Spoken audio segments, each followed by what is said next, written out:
If the austere paving of the Vatican Museum's Pinecone Courtyard could be replaced with a transparent material, the panorama revealed beneath visitors' feet would transform the place into the most photographed site on the planet. Instead of briskly making their way to the Sistine Chapel, travelers would pause, awestruck, to contemplate the intricate labyrinth of corridors unfolding in its depths, the impregnable heart of the Vatican Secret Archives. Known internally as the bunker, this reinforced concrete structure was designed for one fundamental purpose: to protect treasures of incalculable historical and documentary value. Within its walls lie ancient archives, records of noble Roman families, crucial papal registers, ecclesiastical court records, and diplomatic correspondence that shaped the course of history. The archive holds millions of data points and dates, names, events, histories of popes and armies, of geographical discoveries that changed the world, and vivid testimonies from devout Catholics and dangerous heretics. In essence, it is a compendium covering at least 1,000 years of world history. Like, subscribe, and share. Let's begin. The Vatican's documentary heart rests on a foundation of security and organization. Antonio Del Brocco, a young collaborator at the archives, explains the colossal dimensions of this repository of memory. Dressed in an impeccable blue suit, Antonio, whom the prefect, Monsignor Sergio Pagano, has entrusted with the mission of guiding visitors, reveals the magnitude of the task. Inside, there are 85 linear kilometers of shelving. This astonishing figure gives an idea of the quantity of documents that accumulate century after century.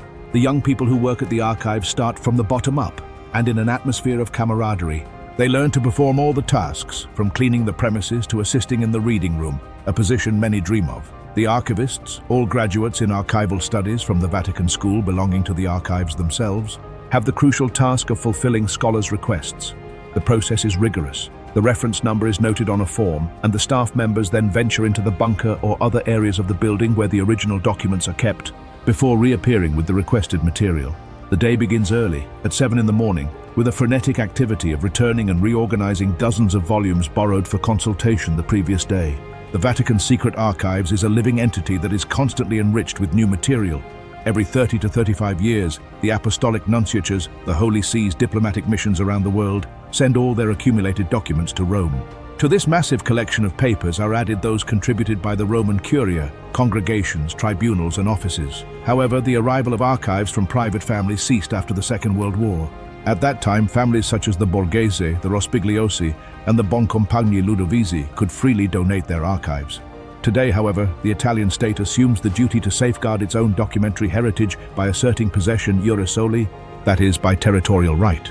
After exploring the bunker and the climate-controlled rooms containing the most valuable parchments, the true revelation comes from the original documents, which have rarely been displayed. The selection of topics is limited to two key periods: the 12th to 14th centuries and the 16th to 17th. The Danger of Francis Drake, 1585. In a document from the Borghese collection, a cart loaded with scrolls awaits the prefect, Monsignor Pagano. Skillfully, the prefect opens a parchment and begins to read, deciphering script incomprehensible to anyone else. The Marquis of Santa Cruz told me yesterday that news has reached him from England that the Queen is arming 50 ships with more than 5,000 soldiers, and that in that fleet there is an English privateer named Drake. This was the year 1585, and the letter, sent by the nuncio in Lisbon to the Pope, confirmed that the English privateer Francis Drake posed a serious danger to the ships that sailed the Portuguese route. It is a vivid testament to the geopolitics and naval tensions of the time. The Battle of Lepanto, 1571. From the same period and also from the Borghese collection, we have recovered the account of the Battle of the Echinades between the Turkish and Christian armadas on October 7, 1571, as reported by Commander Romagasso. This is a first-hand campaign report on the Battle of Lepanto, a crucial engagement in Greek waters between Christian and Ottoman ships, the call to the Crusade and the Templars. Monsignor Pagano displays two invaluable parchments. The first, catalogued as Innocent III Calls to the Crusade, dates from 1198. The second is the papal bull by which, on May 2, 1312, Pope Clement V transferred the assets of the Order of the Templars to the Hospitallers of St. John of Jerusalem, the present-day Order of Malta. It is documentary proof of the end of one of the most powerful and mysterious military orders in history. The death of Caravaggio, a more recent testimony. From the 17th century is a letter that the Bishop of Caserta sent on July 29, 1610, to Cardinal Scipione Borghese, containing news about the death of the painter Caravaggio. In the Vatican Secret Archives, everything is secret, nothing is unknown. As in all state archives, documents are not made available for consultation until a rigorous period has elapsed since the events occurred. In the Vatican, the work is organized by pontificate. Currently, researchers can consult the letters from the pontificate of Pius XI, who died in February 1939. However, the controversial period of Pius XIV, the years of World War II, the Holocaust, and the dawn of the Cold War remains off-limits to the public. The prefect insists, "We are studying these documents. We are currently working on 1948 to 1949. It will take at least 3 years to complete the work. We must be patient." Some documents, useful for locating people who have dispersed or taken refuge within the Church, have already been declassified. More recently, Pope Paul VI ordered the immediate publication of all the acts of the Second Vatican Council, 1962 to 1965, breaking with the tradition of waiting. The fragility of time demands the intervention of experts. Alessandro Rubicini and Maurizio Vinelli are two restorers who work with the delicacy of surgeons. One of their most important projects is a unique piece in the world, the records of the trial against the Knights Templar, held between 1308 and 1310 under the papacy of Clement V. This document is a series of 80 parchments sewn together to form a single volume 56 meters long. The restorers' main objective was to stop the bacteria that were creating a purplish patina on the surface of the parchments. They also checked for old patches. Vinelli explains that 50 years ago, a parchment incompatible with the original was used, which has generated stresses that could cause tears, like subscribe and share. In another laboratory, Luca Becchetti, a specialist in sigillography, the science of seals, works in complete solitude. He has spread out dozens of wax, lead, and paper seals for study. The most delicate are the virgin wax seals, which tend to dehydrate and crumble.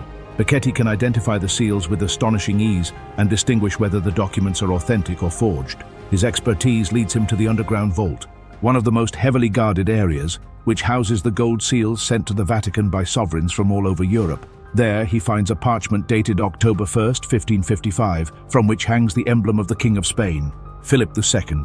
This seal, which weighs 800 grams and measures more than 11 centimeters in diameter and 7 centimeters in thickness, was made with gold stolen from the Incas by Francisco Pizarro, a historical detail that directly links the archive to the conquest of the New World.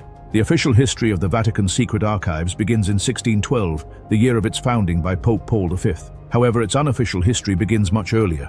The oldest surviving documents date from the 8th and 9th centuries.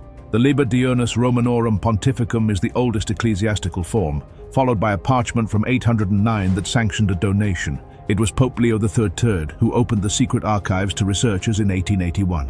Currently, the introductory course in archival science attracts 72 students each year, most of them women. The archives, with more than 650 collections, continues to receive material. The archives of the Secretariat of State of John Paul II, for example, transferred 15,000 envelopes, which translates to approximately 15 million pages of documents. The Vatican Secret Archives is not just a repository of ancient parchments, but a living testament to global history, a place where 8 and 5 kilometers of shelving safeguard objects never before displayed, and where the secrets of the past continue to rewrite the history of the world. The Vatican Apostolic Archives, formerly known as the Vatican Secret Archives, is much more than a simple library of documents. It is a vast and complex infrastructure that serves as the historical memory of one of the oldest and most influential institutions on the planet. To say that it is not merely a repository of ancient scrolls is to underestimate its monumental scope and importance. In reality, it is a living testament to global history, a central hub where the decisions, correspondence, and events that shaped nations, religions, and cultures were meticulously recorded and preserved. The sheer scale of this institution is staggering. Its 85 kilometers of shelving safeguard a documentary treasure spanning more than 12 centuries of uninterrupted history, from the 8th century to the present day. This vast expanse of shelves contains papal bulls, royal correspondence, council minutes, financial records, and legal documents. It is an archive that treasures the voices, often silenced or distorted by time, of kings, emperors, scientists, heretics, and saints. The term secret in the former name did not refer to hidden contents, but rather to its status as the Pope's private or personal archive. However, its contents have the real power to rewrite world history. The gradual and selective opening of its documentary holdings, allowing access to qualified researchers, has sparked revolutions in fields such as art history, diplomacy, and theology. The archive safeguards objects and documents never before displayed to the general public.